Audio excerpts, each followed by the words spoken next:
tafuta njia ambayo itamwezesha kuachia cross ile, fanikiwa weka nafasi ile.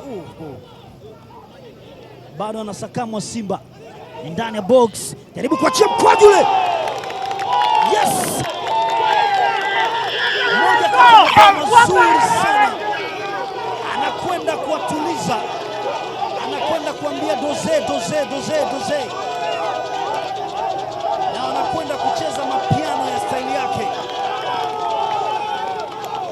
Ni dabi ya Kariakoo, anashine hapa Isa Ramadhan Isa, kijana kutoka Mwanza. Alitafuta mazingira ambayo anaweza kufanya jambo, akawekea mpira ule, akaachia mkwaju ambao akaishia kudaka hewa. Hassan Abubakari, muzi anatoa maelekezo nini kifanyike kwa usahihi wakati huu.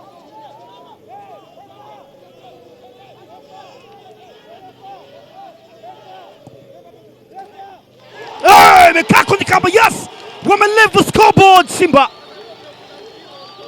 hazikuwa dakika 3 za nyongeza ambazo zilikuwa ni za heri kwa Yanga.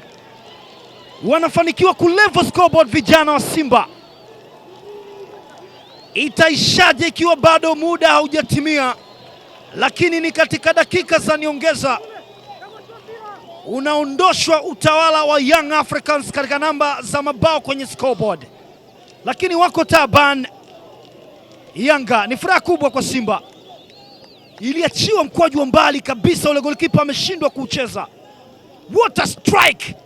Yes, alifungua mguu ule na ikajibu ile, golikipa amedive lakini hakufanikiwa.